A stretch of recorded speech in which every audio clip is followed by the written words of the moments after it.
the Titan submersible approximately 1,600 feet from the bow of the Titanic on the seafloor. The ROV subsequently found additional debris.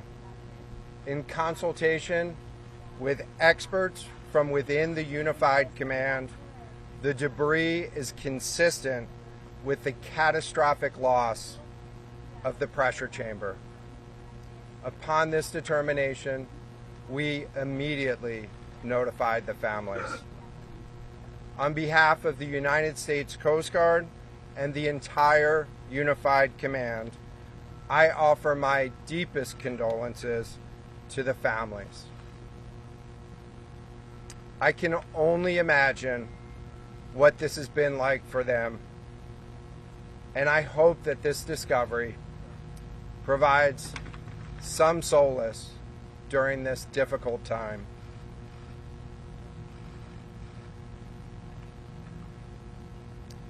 Additionally, we've been in close contact with the British and French Consuls General to ensure that they are fully apprised and that their concerns are being addressed. The outpouring of support in this highly complex search operation has been robust and immensely appreciated. We are grateful for the rapid mobilization of experts on the undersea search and rescue, and we thank all of the agencies and personnel for their role in the response. We're also incredibly grateful for the full spectrum of international assistance that's been provided. The ROVs will remain on scene and continue to gather information. Again, our most heartfelt condolences go out to the loved ones of the crew. We'll now take questions. John, what other debris have you found? John, what other debris have you found? Can you talk about delay in reporting the missing and what impact that had on the recovery? This was a incredibly complex case, and we're still working to develop the details for the timeline involved with this casualty and the response. And so we'll provide that information. James Matthews from Sky News. John, what other debris have you found? And have you found any trace of those who were on it? So this is an incredibly complex operating environment on the seafloor, over 2 miles beneath the surface. And so the remote operating vehicle has been searching, and it is highly capable. And we've been able to classify parts of the pressure chamber for the Titan submersible. Let me refer to one of my undersea experts here, Mr. Paul Hankin, to talk about the nature of some of the debris.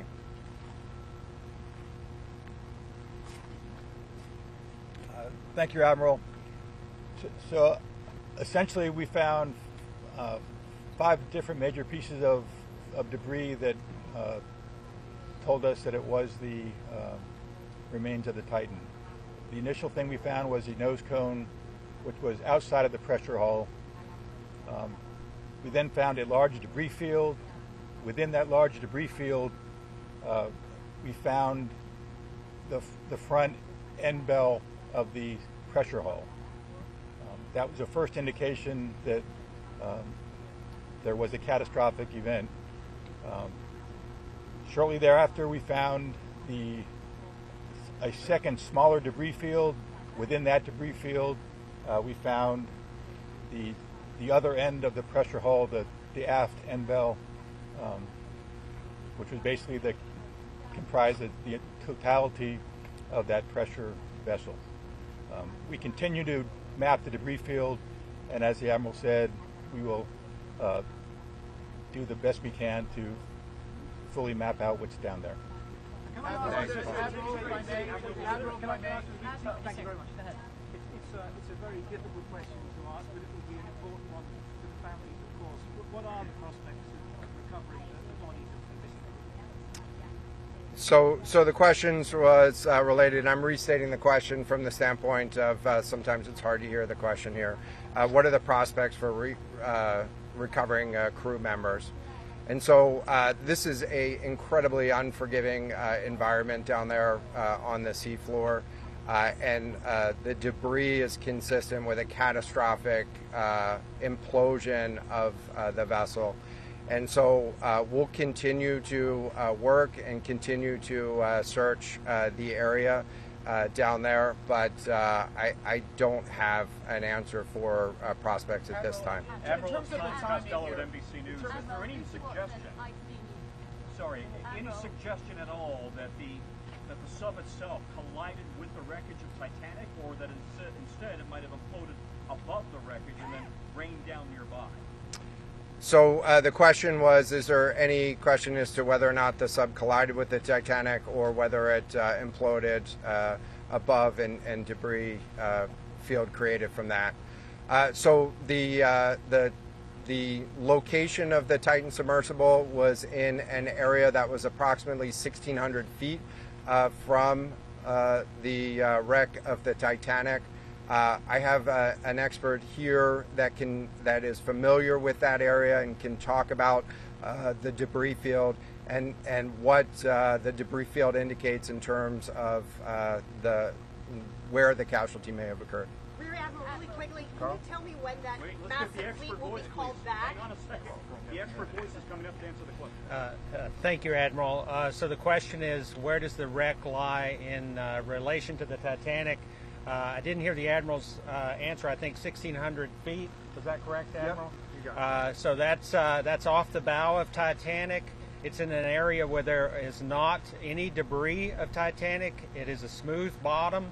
There, to my knowledge and anything I've seen, there's no Titanic wreckage in that area. And again, 200 plus meters from the bow, and consistent with the location of last communication for an implosion in the water column. And the size of the debris field is consistent with that implosion in the water column. Well, if I can ask a question, in terms of the timing here, you say that this was a catastrophic implosion. And I know it's early on, but is it your estimation that this happened right at the moment when they lost contact, an hour and 45 minutes after their descent? So the question was about the timing of the catastrophic implosion. Right now, it is too early to tell with that. We know that as we've been prosecuting this search over the course of the last 72 hours and beyond, that we've had sonar buoys in the water nearly continuously and have not detected any catastrophic events when those sonar buoys have been in the water. So, Can you describe what happens from here, sir, in the next days and weeks in terms of finding any more debris? What happens from here? So we will. The question was, what happens from here? What's the next phase? And so right now, again, our thoughts are with the families and making sure that they have an understanding as best as we can provide of what happened and begin to find some closure. In terms of the large process, we're going to continue to investigate the site of the debris field. And then I know that there's also a lot of questions about how, why, and when did this happen. And so, those are questions that we will collect as much information as we can on now, while the governments are meeting and discussing, what an investigation of this nature of a casualty might look like.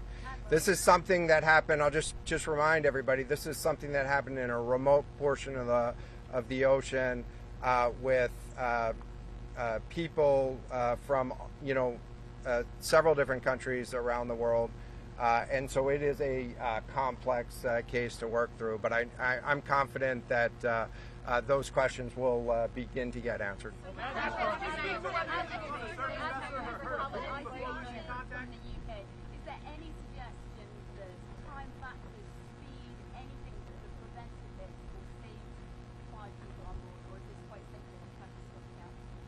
The question was there any suggestion that time factors may have played a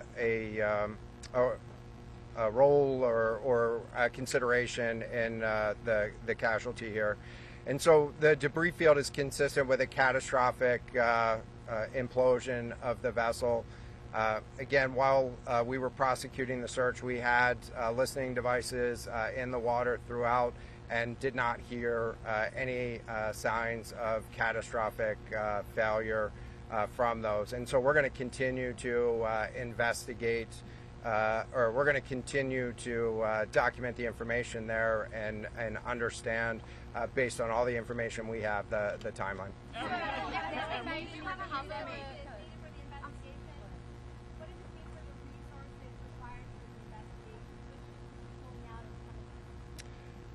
So the question was, what are the resources required for the investigation, and which ships will be pulling out and staying in? And so it's too early for me to talk about an investigation. That's a decision that's going to be taken outside of the search and efforts that I was leading. But we do have a number of vessels. We have 9 vessels on the scene right now. We had medical personnel on scene. We had other technicians on scene. And so we will begin to demobilize personnel and vessels from the scene over the course of the next 24 hours. But we're going to continue remote operations on the seafloor. And I don't have a timeline for when we would intend to stop remote operations on the seafloor at this point. Admiral, as a result of this, do you think there should be changes in the way these are safety rated or inspected so that this won't happen again? Yeah, the question was essentially about do you think that there should be changes in safety ratings or inspection for these standards? I know that there's a lot of questions about why, how, when this happened, and the members of the Unified Command, have those questions too, as professionals and experts that work in this environment. And this is an incredibly difficult and dangerous environment to work in out there. But those questions about the regulations that apply and the standards, that's going to be, I'm sure, focus of future review. Right now, we're focused on documenting the scene and continuing the subfloor operation.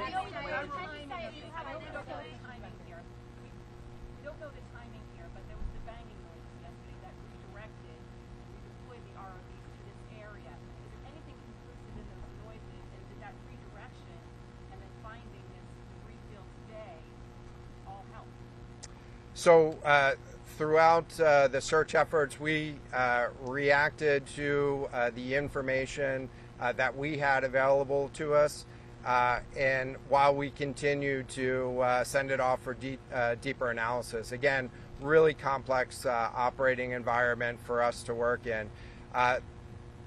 Let me check with the experts, but there doesn't appear to be any connection between the noises and the location on the seafloor. Again, this was a catastrophic implosion of the vessel, which would have generated a significant broadband sound down there that the sonobuoys would have picked up. This will be the last question. Admiral, can I just ask you about your comment regarding the families?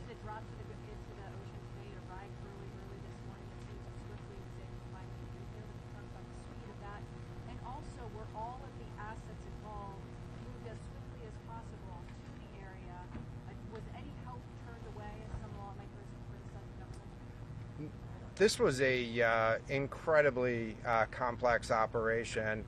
and we were able to mobilize an immense amount of gear to the site in just a really remarkable amount of time, given the fact that we started without any sort of vessel response plan for this or any sort of pre-stage resources. And so the equipment that was brought on site this morning that we were using was a pelagic ROV capable of operating at 6,000 meters, cameras, sonar, other articulating arms and resources on it. And it, we had to transport it here through C-17 aircraft. This is 2 aircraft that it took to get this up here. And so we've really had the right gear on site and worked as swiftly as possible to bring all of the capabilities that we had to bear to this search and rescue effort. And it was just a huge international and interagency effort to make this happen. So I'm really grateful for all of the responders that came out to support this and really search for the vessel. It is a difficult day for all of us, and it's especially difficult for the families, and our thoughts are with the families today. But this was an immense support, and we had the right gear on the bottom to find it. So thank you. Will you attempt to recover the bodies, can we ask you? The victims, will they be recovered? Thank you so much, everyone, for attending this afternoon. There are no future planned press conferences. Updates will be shared to the USCG Northeast Twitter page, and our staff will be available to take down any questions following this. Thank you. And give the name of the gentleman who spoke?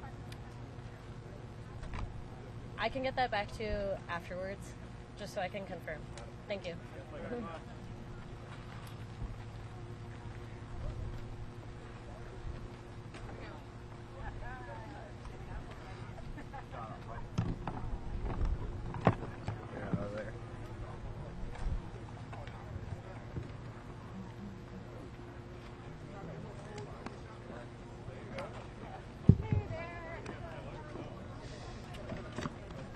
All right. Thank you, one and all.